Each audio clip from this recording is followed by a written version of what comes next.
Yes, yes, sorry, I was on.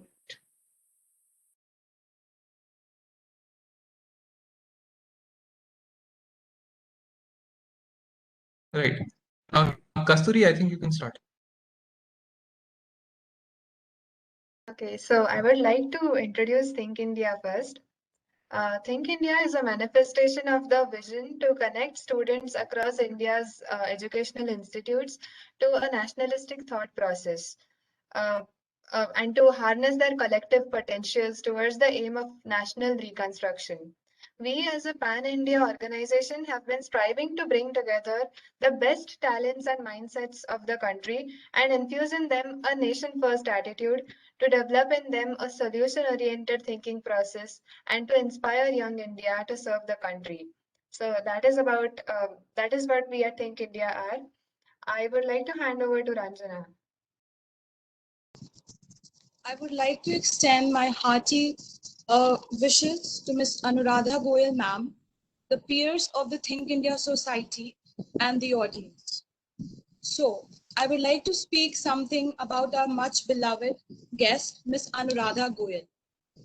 Anuradha Goyal ma'am wears many hats to pursue her three prime passions: business innovations, travel, and books.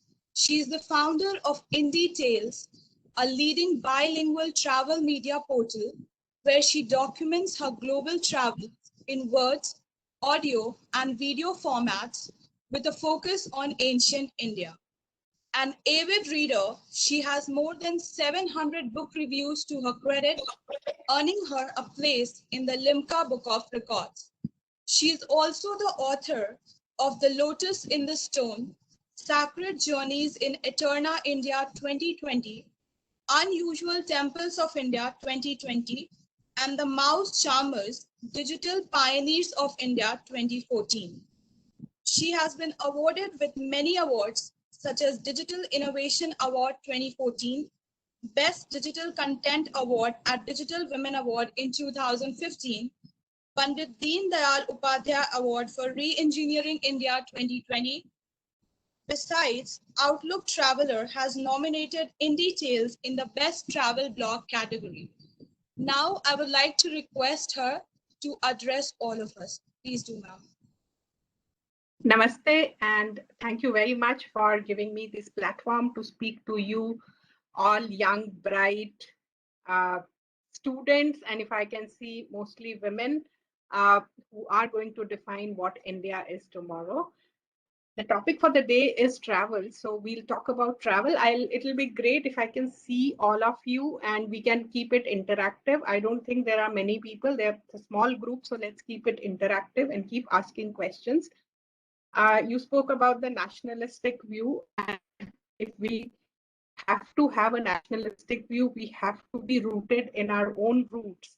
And our own roots say that it should always be a samvad, a conversation. What I share with you should be an answer to a curiosity in your mind. So I would want you to ask me questions. I'm going to speak for about 10-15 minutes to set a tone, to give a base to today's conversation.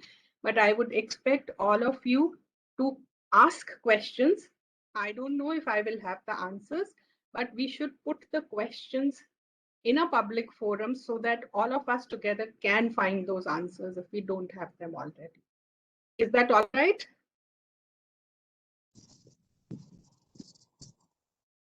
Yes, Is that all yes. right, guys? Right? Okay. Yes. So, so I can we have cameras on and can I see some faces? Is that doable?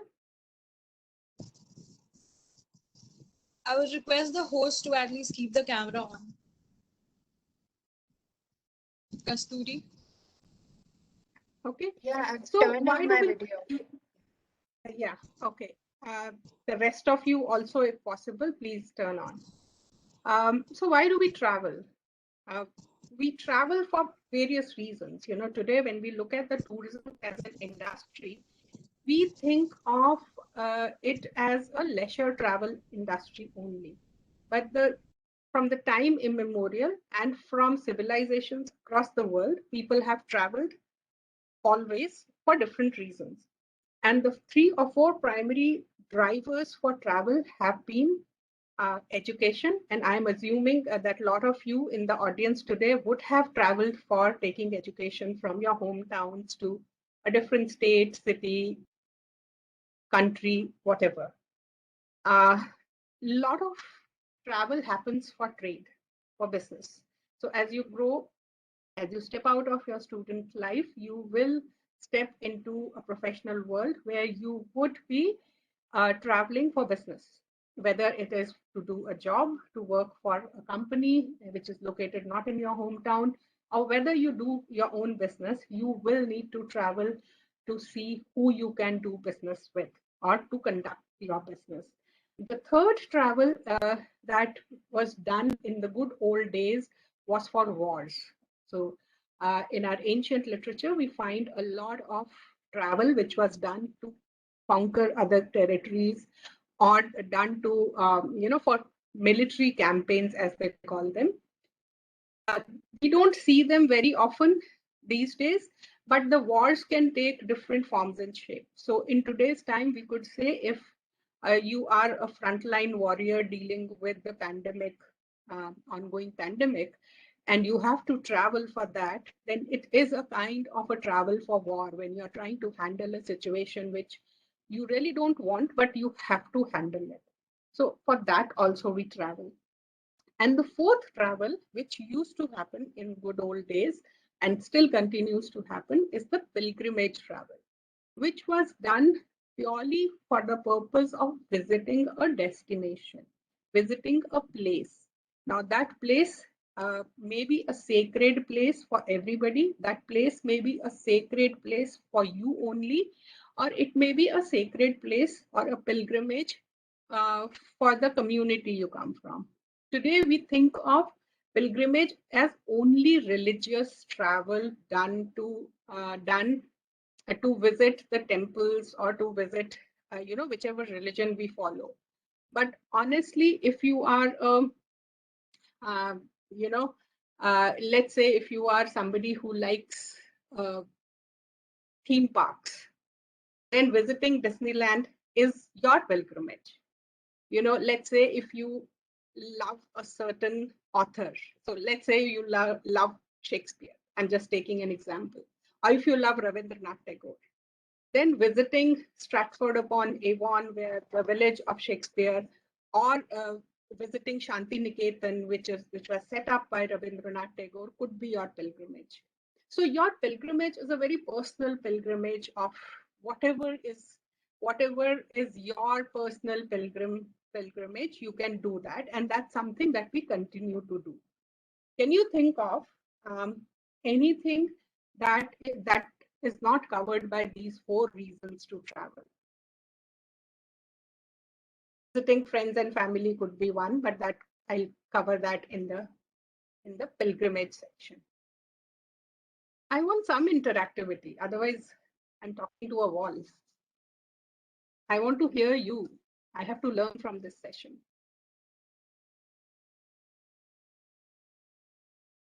Whoever is the host, can you give option for everybody to speak if they don't have? Yeah, they can unmute themselves whenever they want to. So, Right. Yes, ma'am. Okay, so these are the 4 reasons, and they continue to be the reason to travel.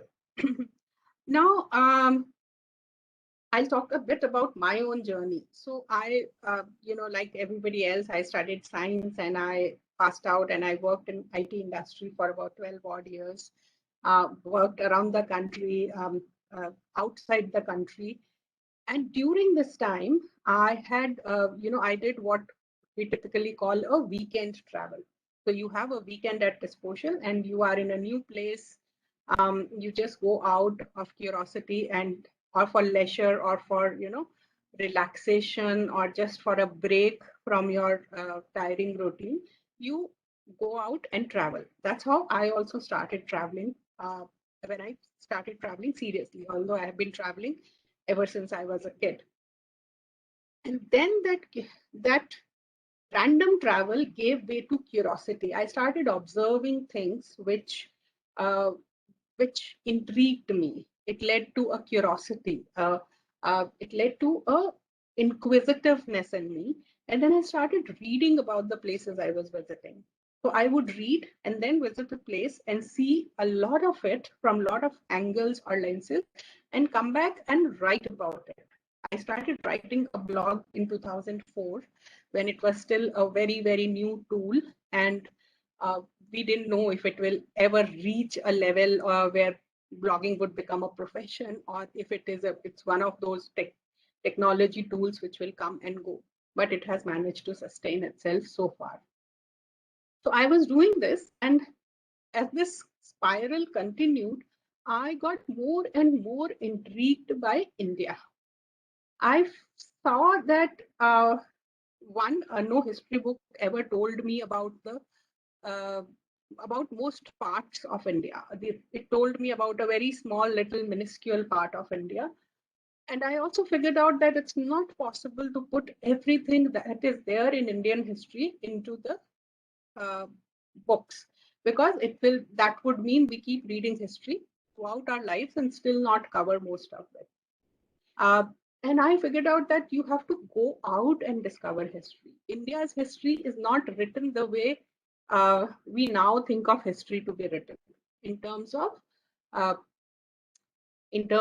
documented dates and events, a sequence of dates and events. It's not. It's written in very, very myriad ways. It is written in sculpture, it is written in music, it is written in folk dances, folk songs. It's in our living culture.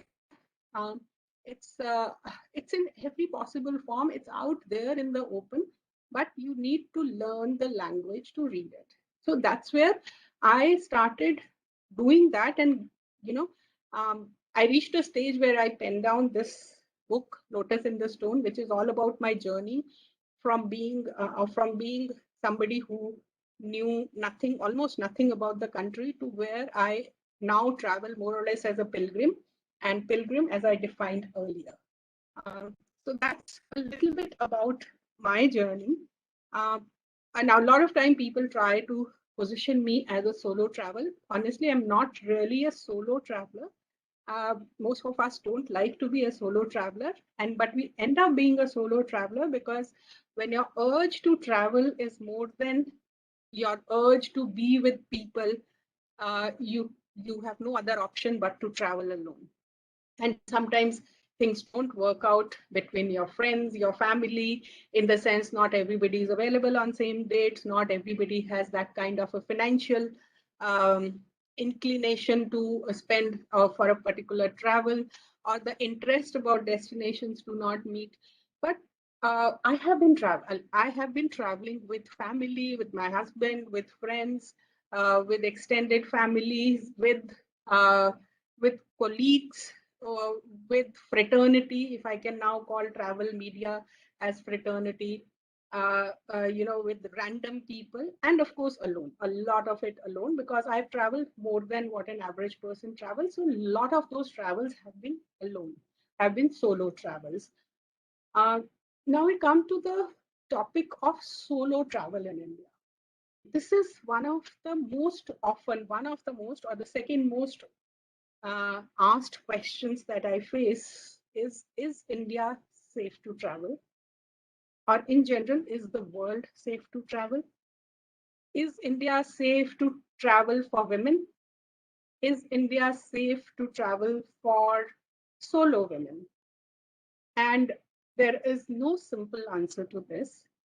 But if I have to speak from my experience as an Indian and as a woman, I find India one of the safest places in the world. Or at least it is as safe or unsafe as anywhere in the world. I have had some beautiful experiences on my road trips, on my journeys when I was alone, and there were situations which could have been difficult, and people have come out to help me, come out to protect me without me even asking for it. And I'm going to narrate one such incident.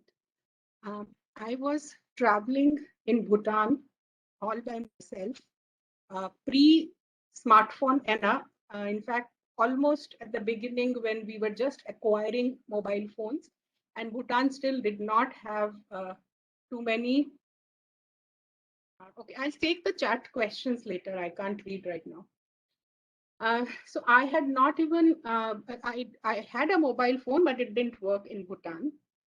And I was supposed to come from Bhutan to Siliguri, drive down from Thimphu to Siliguri, and stay there for a night, and next day go to Gangtok.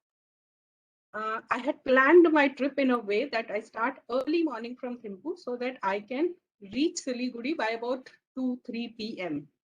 A safe time, even if something goes wrong, you know, the car can go wrong or anything goes wrong, I still reach my destination before it's dark.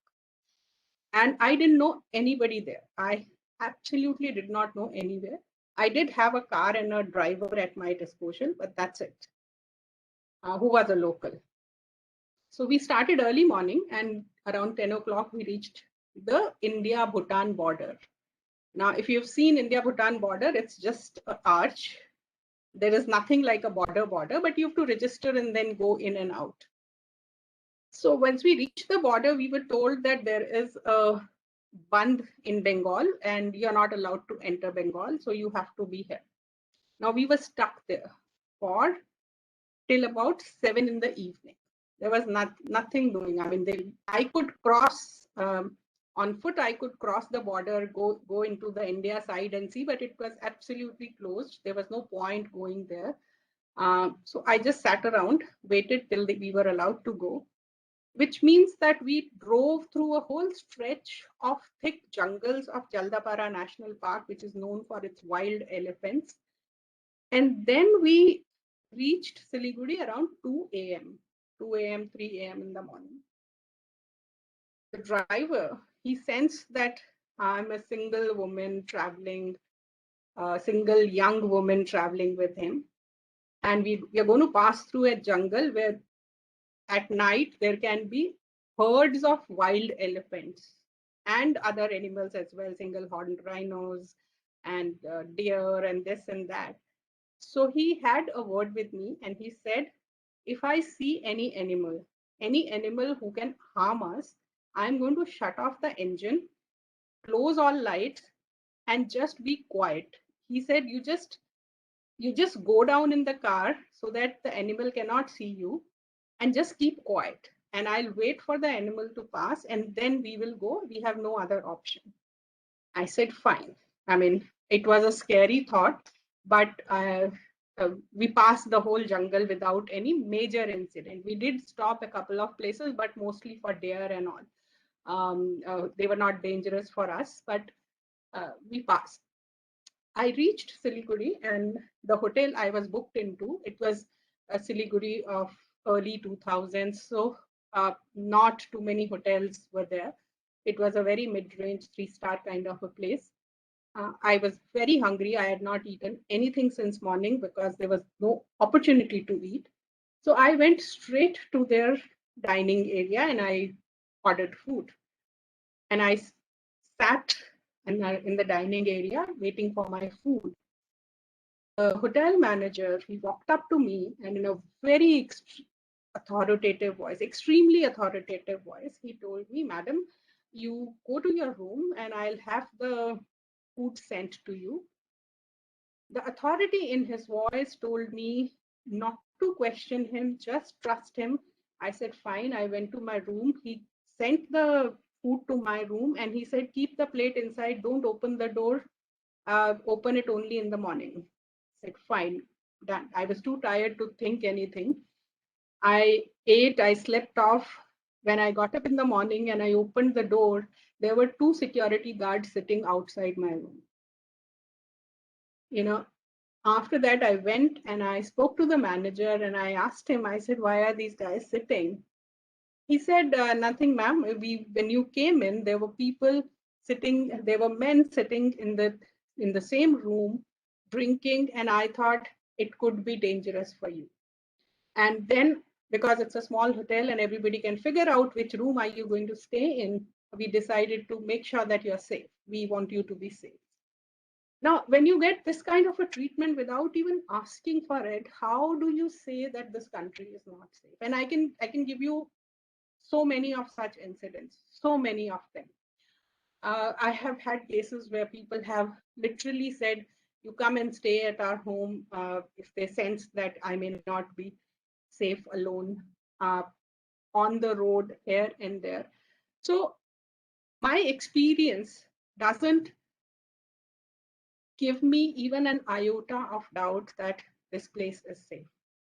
Now, having said that, does it mean that I have faced no problems? No, I have faced problems, but not gender-based problems. I have faced problems where somebody would charge you 500 rupees for a half a kilometer ride in an auto, those kind of things, or somebody trying to fleece you as a tourist, or, overpaying, this, that.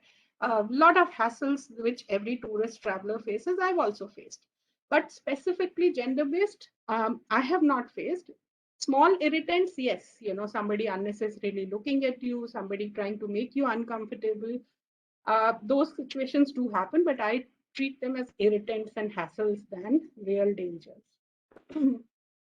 So a lot of time young girls have asked me that just because you've not had a bad experience, does that mean, you may have been simply lucky? I really thought about it, that if people feel this way, then am I just being too lucky too many times because I've been out on the road so long? Or is there a do I have a mechanism? Have I developed a mechanism which helps me deal with situations or helps me preempt those situations which do not lead into anything major bad? And then I figured out that there are about 4 things that I do which potentially give me a suraksha kavach. They give me a security blanket. And I'm going to share those 4 things with you, and then I would ask you to ask any questions. So the first thing is that I merge with the surroundings. Wherever I'm going, I just merge with it. And thankfully, I'm blessed with looks which merge anywhere in India, including Nepal and Sri Lanka. I just merge. People think I belong to that place. I just merge. I dress very, very conservatively, especially when I'm going into hinterlands. Not so much to protect myself, but more to merge, because I'm also traveling to collect a lot of stories. So when people see that you're merging with them, you're trying to be one of them, they open up, then tell me a lot of stories. But it also helps that it also helps me not stand out, and not stand out as an other person. And this is true anywhere. If you are dressed up if you're dressed up in a particular way which is not conducive to that place, you stand up. Like, for example, if you wear a Kanjivaram or a Banarsi sari to a beach, you're going to stand out as much as you're going to stand out if you wear a bikini to a wedding. Right? You are going to stand out, and you are going to attract the eyeballs. And when you attract eyeballs, you're making yourself vulnerable somewhere. So unless your purpose is to attract eyeballs, you should simply merge, be one of them. That's what I have been doing. Second is the biggest weapon we have in our armor is respect. The moment you respect somebody, you are putting responsibility on them to take care of you. You have to experience and experiment it sometime. Next time when you are on the road, you need help, you just walk up to, let's say, a policeman, and with folded hands say, namaste sir, mujhe ye chahiye, I'm looking for this, can you please help me? That guy will go out of his way to help you. The moment you genuinely respect, it is not about saying certain words which sound respectful, because as human beings, we learn to interpret body language far more than our reaction is far more to the body language and the intent than the words. The moment people think you are genuinely respecting them, they take responsibility of your safety, security, and not just that they help you, they go out of the way to help you. Just be very, very respectful. And a lot of times, a lot of conflict happens because we are not respectful to the people we are visiting. Especially when urban people visit hinterlands, they go with this chip on the shoulder that, I'm better than you. And the moment you're not respectful, you are creating a wall between you and other people. The third thing is that you have to trust your gut. The moment you sense a danger, the moment you sense something is making you uncomfortable and something that can blow up into a situation which may be out of your control, you get out of that situation. Whether you get out, you make the other person get out of the situation, you go into a crowded place, whatever it is. You don't have to wear your independence and your activism on your sleeve in that moment. In that moment, get out of the situation. And after that, once you are in a safe zone, then do whatever you need to do to undo that situation. So it is like, if something can hurt you, you first avoid that hurt, avoid that potential damage that can be done to you, and then go and deal with it. And instead of right there standing and saying, how can you do this? This is not your right. No, you're right that nobody should be able to look at you in an unhealthy way. But the point is, these things exist in the world.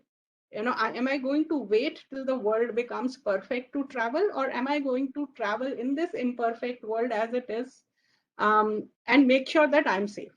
So the choice is between these two. And also that the reason I started this talk with the intent of travel. What is your intent of travel? Is your intent of travel to reform the world? Is your intent of travel to know the world as it is?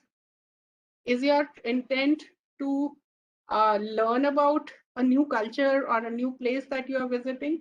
What is your intent? So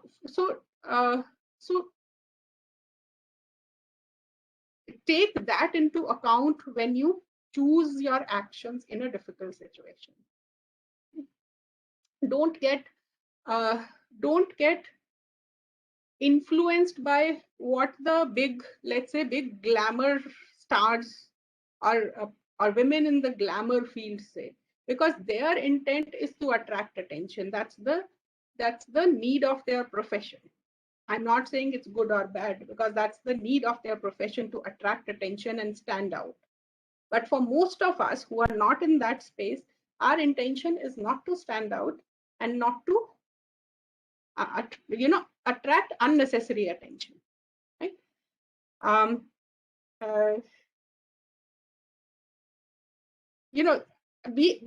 Just trust your gut. The moment you feel uncomfortable, get out of there and then deal with it, right? And the fourth thing that I would say, and this may sound a little preachy, is that be very, very careful at night. My experience says, my readings also say, and my experience also says that at night, Asuric Shaktis are at peak.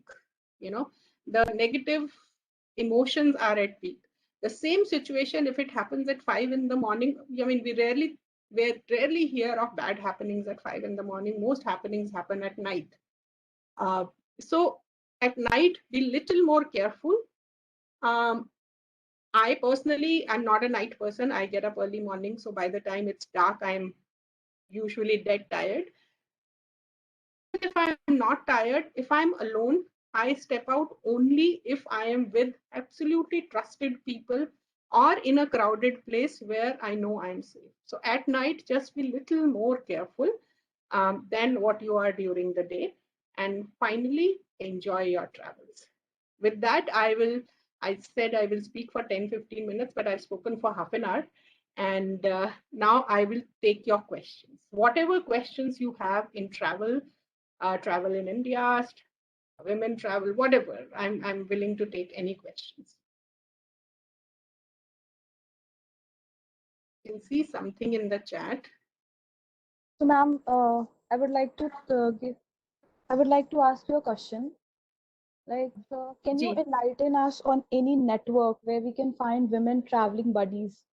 Like, is there any sort of network where we can find such There partners are for there travel? are See, there are a lot of them. There are a lot of groups on Facebook which say women travelers, women globetrotters. Then there are groups like Couchsurfing. I've been on Couchsurfing since a very long time. Not so active now, but I used to be very active. Uh, you can find a lot of groups online. Lot of groups, women travelers, wherever you go. But I would say create your own group of buddies who like to travel, because you'll have some common ground. Traveling with absolute strangers comes with its own, pros and cons. Uh, as they say, that travel brings out the best and the worst in you when you are traveling. So if your travel styles are not compatible, you're going to ruin your trips. For example, I'm not a night person. I don't really enjoy going out at night. I'm a vegetarian. Now, if I'm traveling with somebody who's a hardcore non-vegetarian who enjoys food a lot, both our trips are ruined, because that person will miss out on enjoying the food, and I will not enjoy eating my food. Okay, so these are very small examples. There are other things. So it's best to look for. There are a lot of commercial tours who do women only tours. There is Wow, Women on Wanderlust. There are a few others who do women only tours. There are a lot of them. Okay, there's some question. There is a problem of plenty of ideas we have when we write. What's your advice to someone who is just starting writing some articles? So you have to tell me, yes, you have a problem of plenty, but whatever idea strikes you now, sit and write that down. So don't postpone and don't wait for that ideal time when you'll have the perfect idea and when you will write that masterpiece. Masterpieces do not happen as we would like to believe that they happen. Something rains over your head and or some magic wand happens. No, it doesn't happen. It comes with a discipline. So most writers, if you ask them, they have a writing discipline. They write every day. And most people write in the mornings, but everybody has their own times. Most Indian writers I've seen that they will either start writing at 6 o'clock in the morning, and they will write till their breakfast time, 9 o'clock, 10 o'clock, or some finish their breakfast and then 10 o'clock to 2 o'clock, they just sit and write. 3 to 4 hours of writing is what any professional writer does every day without fail. So you have to put yourself in a discipline of writing. Start with the idea that is inspiring you right now, and everything else will follow. Did I answer you? Anybody else? Ma'am, out of curiosity, I would just like to question this, that according to you, should there be an age limit or an age group for starting to travel solo? Not really. Not really. Why should it be? And for me, I see the travel is not just traveling to a different country or a different city or a different state. Even if you are discovering a new part of your city, that's travel. If you live in Pune and if you've not explored the Vadas of Pune, if you live in Bombay and if you've not gone to other parts of the city, that's as much a travel. So, if so money, time, and age are just factors. Whatever is your curiosity, you can start traveling anytime. And what about specifically with the long time travels, like the long expeditions we take? So as long as you can manage yourself alone, if you've reached an age where you can manage yourself alone and you have access to the required money for that long expedition, you can do it. And as long as you don't get homesick. If you're one of those who get homesick, I need my mother's food and everything, so then it's a problem. Otherwise, there's no problem. I mean, I've seen a lot of 18-year-olds traveling on expeditions, on treks, especially. Trekking scene is a very youth-dominated scene. even expeditions. So I think the youth is the best time to travel. I remember who said, I think Einstein or somebody said, some big shot said, travel as much as possible in your 20s, because after that your body will start expecting things. Your social status will start expecting things. So travel as much as you can till you are in your 20s. You know, world doesn't expect anything from you. You don't expect much from the world. So that's a very carefree mode of travel. And you can do with anything. You can sleep on platforms. I've slept on platforms. You can do whatever you want to do without really thinking about anything. And the world really helps you. You know, the youngsters, people love to help, especially in India, people love to help children. I mean, you can knock any door and ask for food and people will feed you. So, what would be your bit of advice, the most important bit of advice for someone who is planning to take the first solo trip? A woman who is planning to take a first solo trip. Just step out. Just step out, and these, keep in mind these 3 or 4 points I have told you. That don't try to stand out too much. Learn the language. If you're going to a place where a different language is spoken, learn a bit of that language so that you can communicate a little bit. Have your safety net. Today with your mobile phones, you are not really, you can't really do the absolute solo travel because you're always connected back to your network. But just keep those 3-4 points I told you in mind. Learn a bit of language. Keep your parents informed. Keep your parents or your family informed of where you are. You don't need to tell them what you're doing or nitty-gritties of it, but keep them informed so that, one, they are not worried. Second, they know where you are. In case they need to reach you or you need to reach them, they at least know your coordinates. Like, as you pointed out, it has been often seen, but not in your case, that approaching the locals is quite a people face problem while approaching locals, right? In most of the situations, which of course was not a case with you, and you have yourself termed as lucky or some kind of pattern or something on that. So, is it really difficult to strike a chord with the locals? If, like I said, respect is the only thing you need to give them. If you are not respectful, they don't want you. See, you have gone to their land, so you need them. They don't need you. At max, they need your money. They don't need you. Right? So you have to be extremely respectful. Respect is the only thing that comes between them and the visitors, mostly.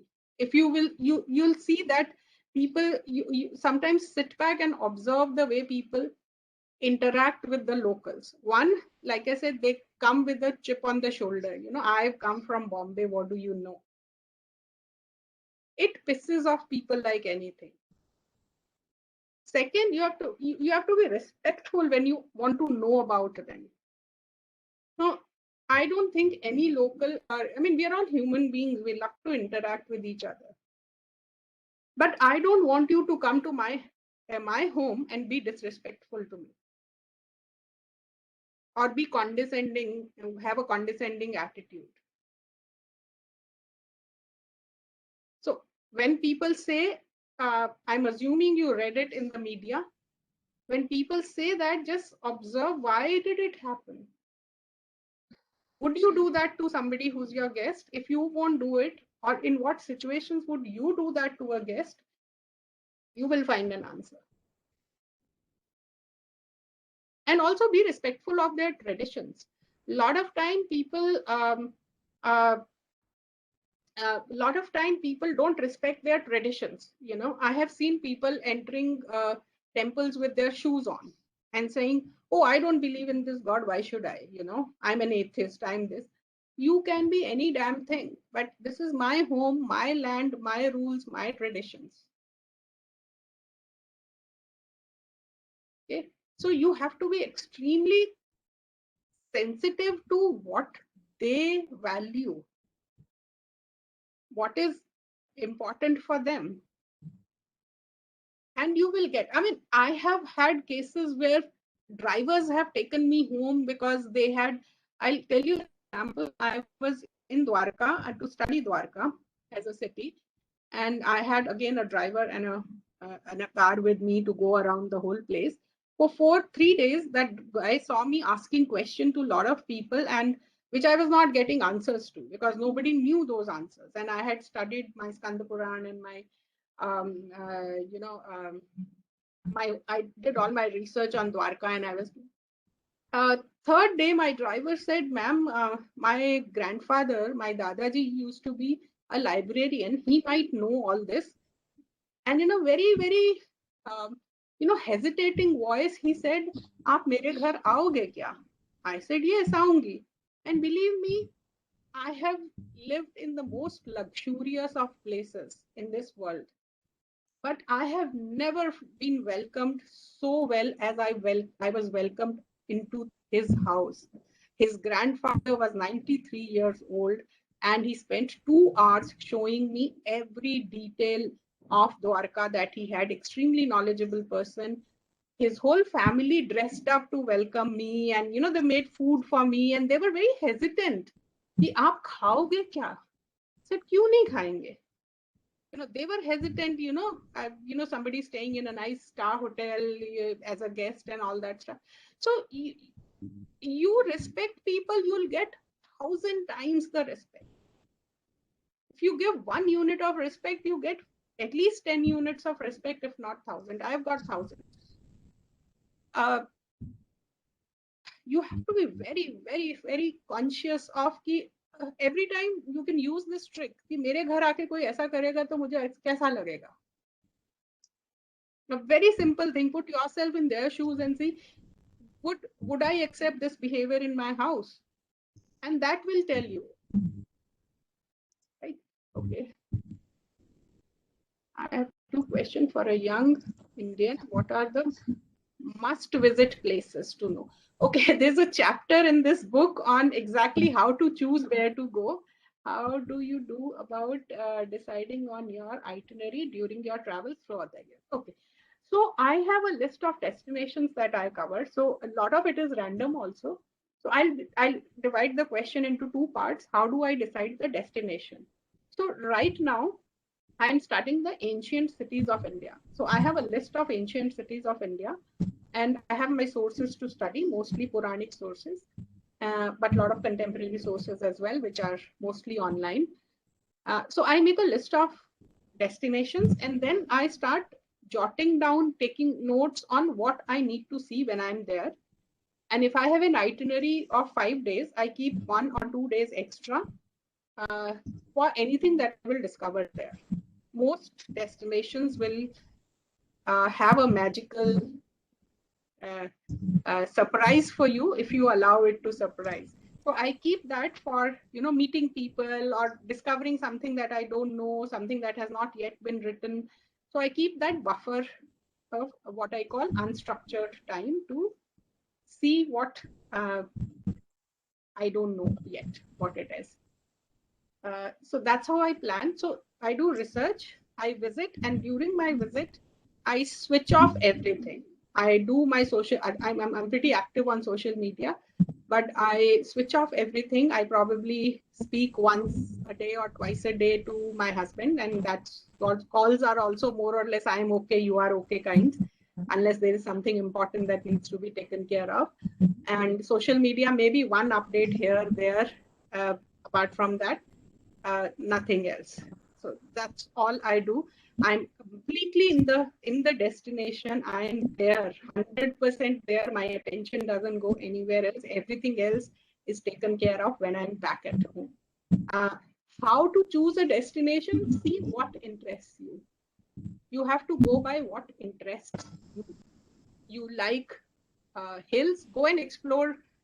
Make a list of 5 hills in India or in the world that you want to explore. You like deserts, you go and explore 5, 10, 15 deserts. You like whatever you like. You want to do river walks, walk around the rivers. You want to do coast to coast walks, walk around that. You want to do biking, whatever. I have these friends who bike around the world. They're all women. They started just like a group of friends, hobby biking around. Then they did small trips of 100 kilometers, 200 kilometers. Then they became ambitious and did Kanyakumari to Kashmir. They became even more ambitious. They did Hyderabad to Mekong. They traveled across the country. Then they did some pan-European. Then they did some pan-US kind of trips.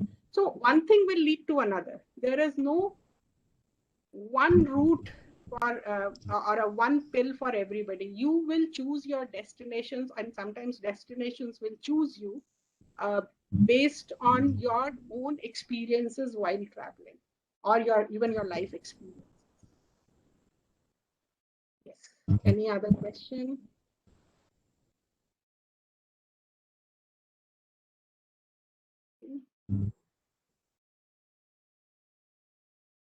PM's appeal of traveling at least one place in our country every year instead of traveling foreign countries.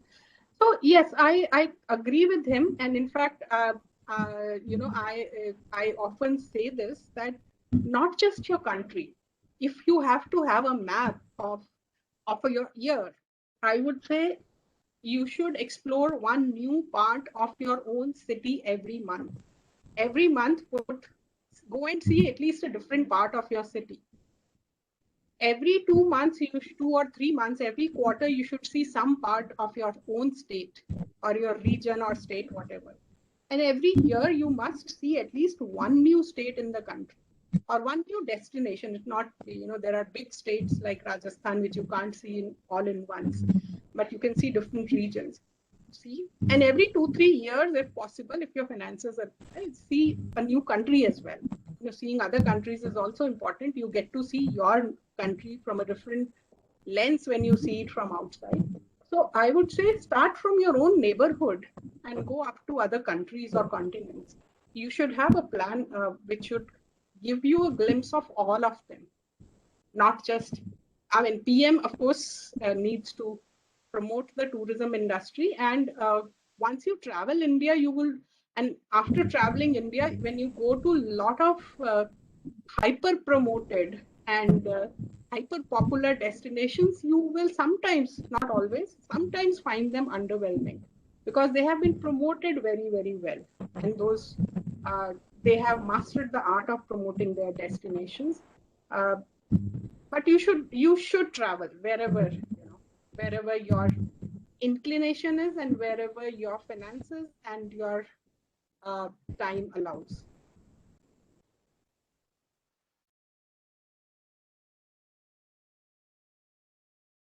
Ma'am, I would like you to take up this last question if there are no more questions from the audiences.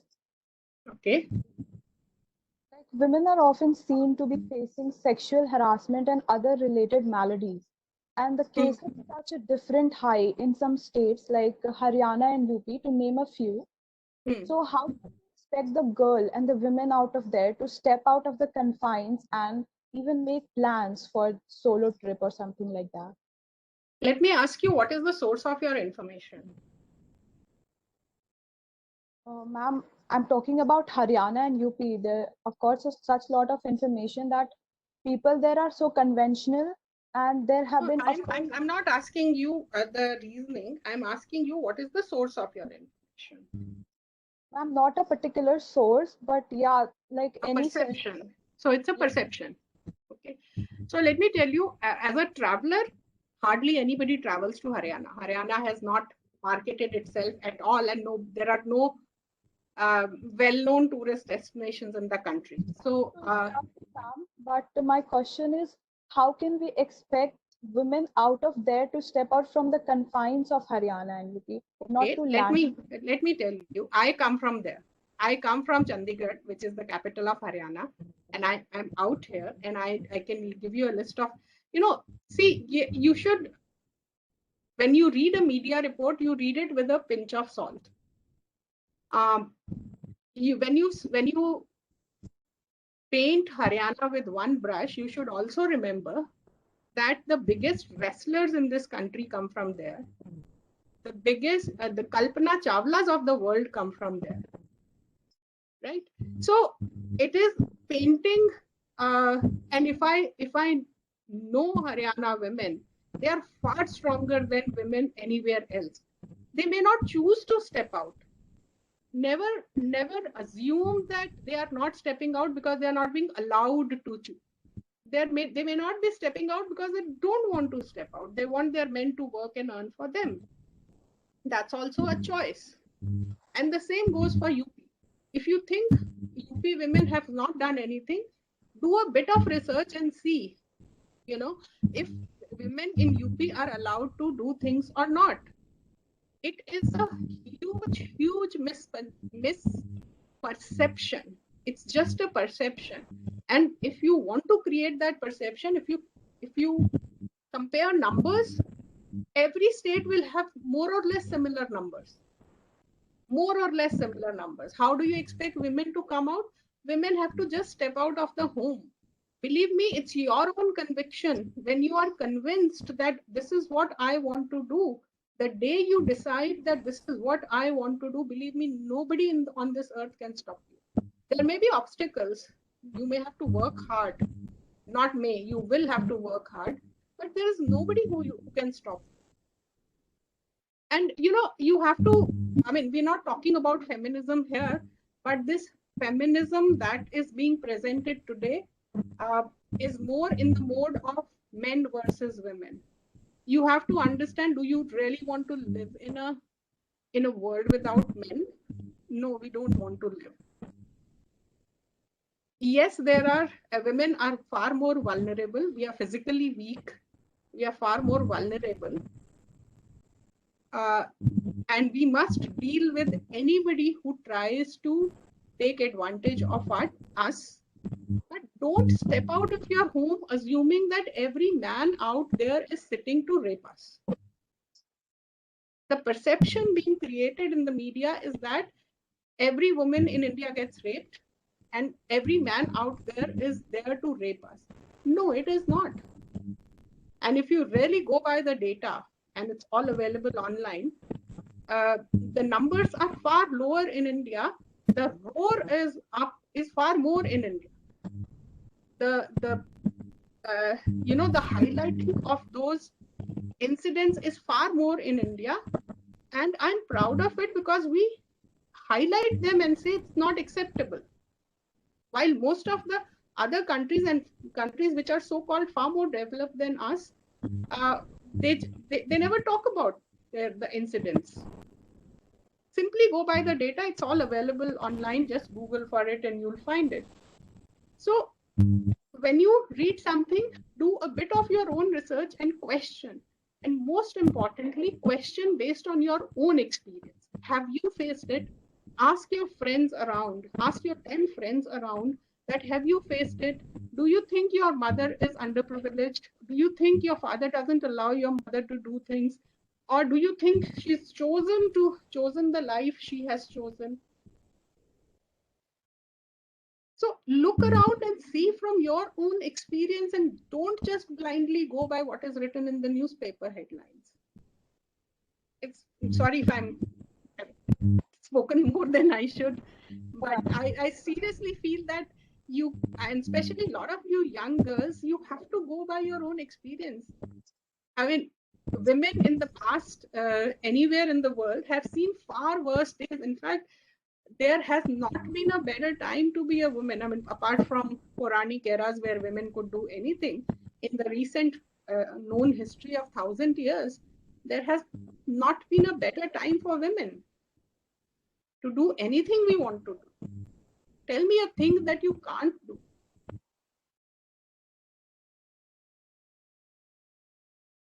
If there is anything that's stopping you, that's your own conviction and your own hard work. That's it. Get it. So I would like to pass on to Kasturi if there are no more questions. Any questions, guys?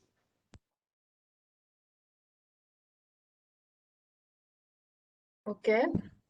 So I would like to thank a big thank you to Anuradha ma'am because for your valuable insights. It was indeed a treat for all of us to interact with you. And like most importantly, it has enriched us all. Your stories, they were they were extremely exciting to listen to, and I'm sure it has inspired all of us to undertake some form of travel. Yeah, so thank you so much for this inspiration. Secondly, I would like to thank Shweta ji for connecting us with her, and like lastly, thank you to the audience for their valuable presence. One important announcement is that I sent a link for the feedback form in the group chat. So those who will be filling the feedback form will be given a participation certificate. So I would request all of you to look into that. Thank you so much, ma'am, once again. It was great to have you Kasturi, with us. Kasturi, I see Varsha has written she's been traveling alone, and I'll be happy if she shares some of her perceptions of traveling alone, Okay. if that is okay. Varsha, we would like to hear from you. Good evening, ma'am. Good evening. Yeah, I have been traveling like since my childhood, like ninth standard. My dad, he insisted on going from Mumbai to Ratnagiri by a big ship. So it was my first experience traveling alone. So from that time onwards, I used to play hockey. So I used to travel alone to play hockey with my friends, my college friends. So it had been a nice journey from there. And after that, I started working and I went to New York alone on my work assignment. And I had a good experience there. How you said, if you respect people, they open to you. So it had been an experience to me also that whenever I try to express my respect to them, so unknown person on street of New York used to compliment me when I used to wear a sari, and they used to say you look amazing or you are looking very divine. So that was the best compliment I would get from a unknown stranger on road of New York City. So that was my experience. Great, Arshad. So do you think India is unsafe for women?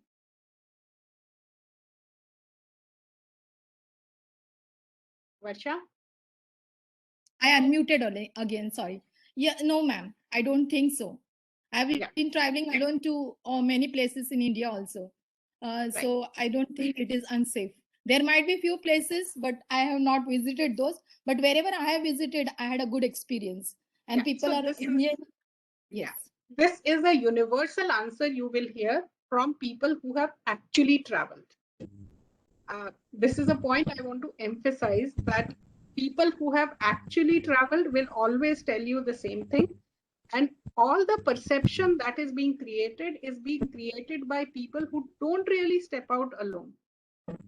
So you make a choice, who do you want to listen to? Over to you, Kasturi. Thank you, ma'am, for giving me time to talk to you. It was great listening to you as well, Varsha. And last big thank you, ma'am, Anuradha ma'am. Thank you. Thank you so much. Thank you, ma'am, for your words and, of course, your 4 fundamentals to solo travel.